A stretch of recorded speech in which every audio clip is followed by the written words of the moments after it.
No sleep. Lightning changed my brother. Story by M. R. Michael Squid. Enjoy. My brother Bill was struck by lightning a few weeks ago. It happened right in front of me. My parents' dog Luna is terrified of thunder, and when it cracked above us when my brother and I were bringing groceries in, Luna bolted out the door and into our field. Bill ran after her, screaming her name as the rain beat down and wrangled her from under the shed.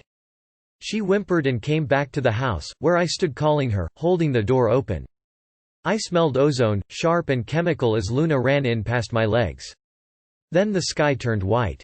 I saw a jagged white line that lit up the field like it was day. It looked like it was growing out of Bill's back, reaching high into the clouds, and in that instant, the rain seemed to stop. It was something out of a dream, but then that booming crack shook my bones and struck my eardrums. I could feel the impact of the lightning and the tingle of the current, and in that instant, I knew Bill had been hit. I ran into the plummeting rain to my brother's crumpled form in the grass. I shivered in horror when I saw that smoke was wafting up from his hair. He'd been struck in the head. Bill's older than me by 2 years, taller too. I grunted and huffed as I dragged him by his armpits over the wet grass to the front door. I wanted to get him in case it struck again. He was limp and cold in my arms. He looked dead. I called 911. It was a blur of a nightmare and I followed their instructions as I waited for an ambulance to arrive. The operator walked me through how to make sure he was breathing. He wasn't, and she calmly guided me through how to perform CPR. 30 compressions. 2 breaths. 30 compressions, again and again. It felt like hours, but the flashing red lights eventually appeared in the driveway and paramedics rushed in and took over. I was taken aside and they explained everything as I wiped tears from my blurry eyes. They told me I'd done great, and that Bill was alive. My mother met us at the hospital, and she hugged me so tight I thought my head would pop off. It was all very emotional waiting for news, but soon enough we were told that Bill was in stable condition. He suffered from some severe burns on his scalp and neck. He had signs of a severe brain injury including memory loss but was fully mobile and capable of speech. But, the first time I saw him, something felt wrong. My mom greeted him with a Highlander joke saying, "There can be only one." After no response, her smile wilted and she said, "Just kidding." The Highlander was Bill's favorite movie. Bill then smiled too, but it was different than usual. His eyes lacked emotion, only his mouth formed a grin, which gave him a creepy appearance. His smile looked forced too, it was more like he was mimicking my mom than actually smiling. I visited him after school the next few days and tried chatting about things, asking about Sherry, the girl he liked, and he just gave me a vacant stare. When I explained his obsessive crush, he nodded and gave me that same, strange smile. "Just kidding," Bill replied after a delay, but it was pretty clear he wasn't. I found it increasingly difficult to make conversation with him during my visits. It felt as if he was lying in order to seem more knowledgeable than he was. The doctors told us privately that amnesia was a common result of a traumatic brain injury of this sort, but Bill didn't seem to remember anything. He was instructed to keep a journal to record things to try to stimulate his memory. My brother came back home after a few days of testing, and he did appear to be recalling the details that my mother had reminded him of, but after a few days, I knew. I just knew he was learning everything from scratch, as crazy as that sounds.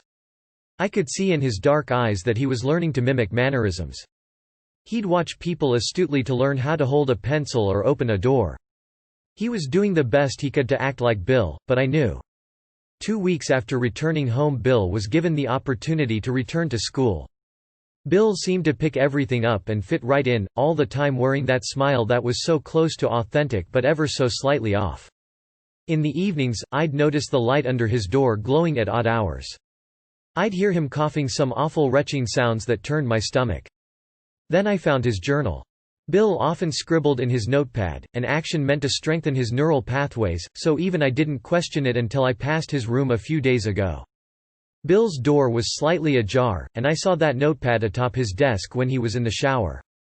His door was almost always closed, so this was a rare opportunity. Curiosity got the better of me, and I stepped in and picked up the journal. I flipped it open and my neck hairs stood on end at what I saw within. There were hundreds of strange, branched scribblings that flowed from one fractal pattern to the next, filling page after page of the book. I thought it to be some intricate design at first but soon noticed similar forking lines that appeared multiple times in various locations. They were different characters. It looked like a bizarre script the likes of which I'd never seen.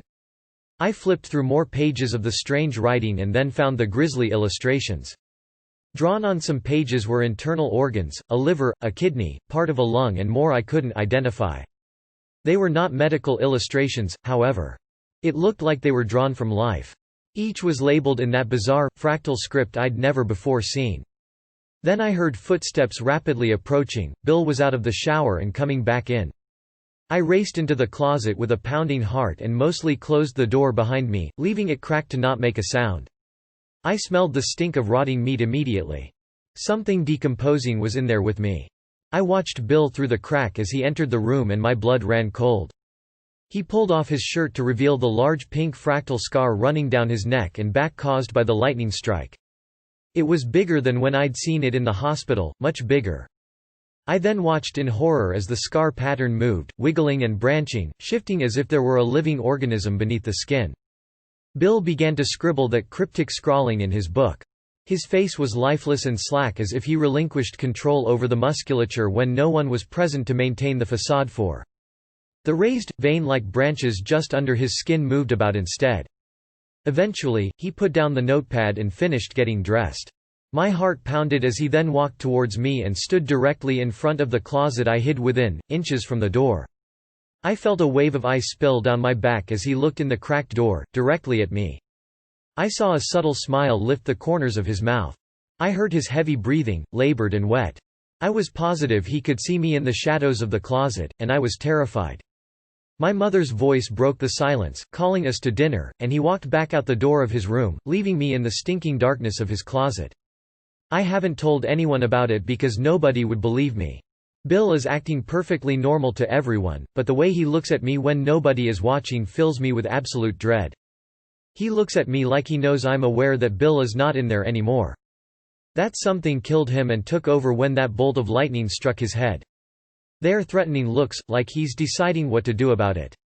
I got a clear view of what was rotting in the corner of his closet after Bill left the room that day. They were decaying innards, the ones that he drew.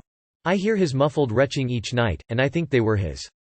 I think it removed them from Bill's body to make room to grow.